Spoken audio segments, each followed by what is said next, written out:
This game in Paris, the NBA has impacted roughly 20,000 French youth. NBA Commissioner Adam Silver says that he considers basketball to be a force that creates commonality, empathy, and most importantly, unity. I'm Cristina Santiago with your latest sports update. The U.S. women's national team is undergoing a major change after their disappointing exit at the World Cup. And speaking of offense, Gator star running back Trevor Etienne might not be playing in tomorrow's game due to an injury, and he's a key factor in that Gator offense. However, I'm still pretty confident in those Gators. What do you think the final score will be? The number 16 Gators volleyball team will be going up against their in-state rival, the FSU Seminoles, right here at the O-Dome. They're feeling pretty confident going into this game as they just dominated at the Sunshine Invitational. We are here at the Florida basketball practice facility to take you behind the scenes to meet some of the undefeated heroes of the Gators men's basketball team. I'm talking about the graduate assistant and manager, the people who hold it up when the players need them to hold it down. And I'm Cristina Santiago. Thank you for joining us. A misinterpretation that led to panic. That's what the University of Florida's police department said caused hundreds of students to run from Turlington Plaza last night. As the Pac-12 disintegrates, their 4 remaining schools are searching for a new home, and Cal and Stanford may land in the ACC. The Alachua County Sheriff's Department is issuing a warning against scammers. Officials are asking residents to hang up on the phone on scammers posing as deputies asking for money, usually via gift card. The Aussies making history this morning, defeating France 7-6 in the longest penalty shootout in World Cup history, men's or women's. Courtney Vine's final penalty had her entire Australian squad going wild. The home crowd was in a frenzy as the Matildas are now advancing to their first ever semifinals. Up next, they face the reigning European champs England, who beat Colombia 2-1. She finished the game with 42 points, setting a WNBA record for the oldest player to score 40 points. The Mercury snapping a 4-game losing streak, beating the Atlanta Dream 91-71, thanks to Taurasi's near-perfect performance. Reporting from Paris, France, the Chicago Bulls defeated the Detroit Pistons 126-108. Zach LaVine was the leading scorer as he scored 30 points. USA Basketball, meanwhile, with a big win at their FIBA World Cup tune-up against Puerto Rico. They didn't show much dominance in the beginning, leading at half by only 7 points. However, that all changed after halftime, where they went on a 20-0 run. In the NFL, the Indianapolis Colts quarterback Anthony Richardson was placed on injured reserve today after sustaining a shoulder injury in the win over the Titans. The former Gator will miss at least 4 weeks and may require surgery. Depending on how his rehab goes, Richardson could miss up to 8 weeks.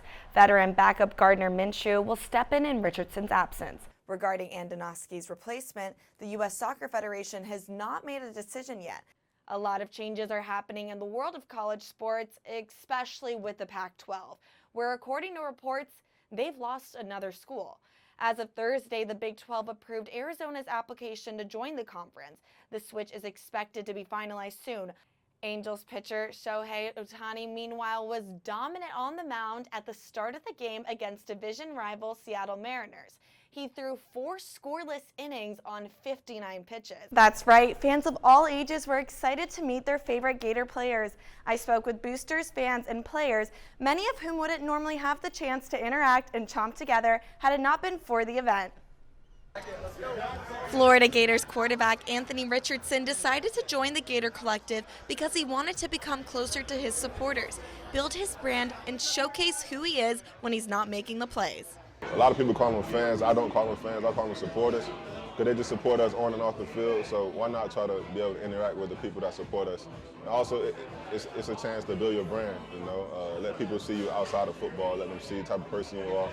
Just connect with people because you never know who you're going to need.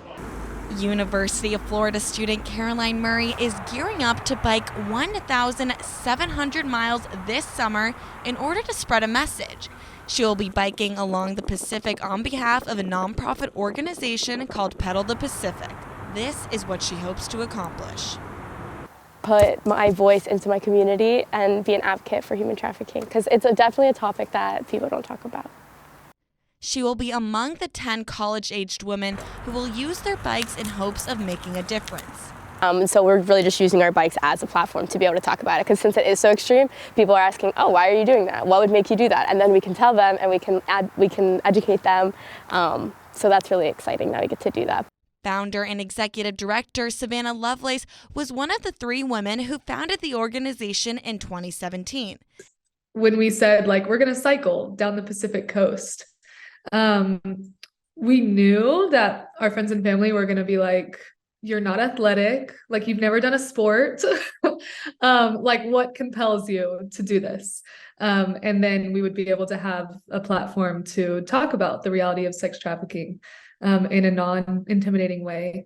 As a new team member, Caroline is determined to use this unique platform to educate others.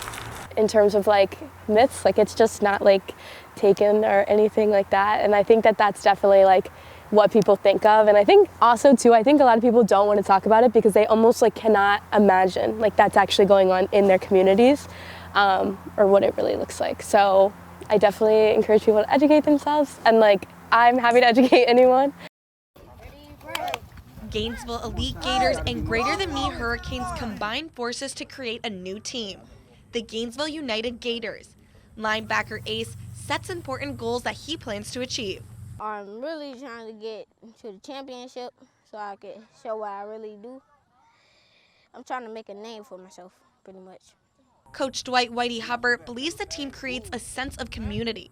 We're just trying to keep them out of bad situations. They're the less fortunate kids that we're just trying to show them it's different things in life, you know what I'm saying? Instead of being around violence, guns, stuff like that, you know, we're just trying to show them a different world through football. Coach says practice opens the opportunity to overcome obstacles the players may encounter. So we're just trying to show these kids this is one way out. And he says that teaches players important life lessons, such as discipline and hard work. We all we got. We all we need. We all we got. We all we need. Because of that force of unity, there is a new feeling of excitement in the air, and the dream of becoming national champions feels more like a reality.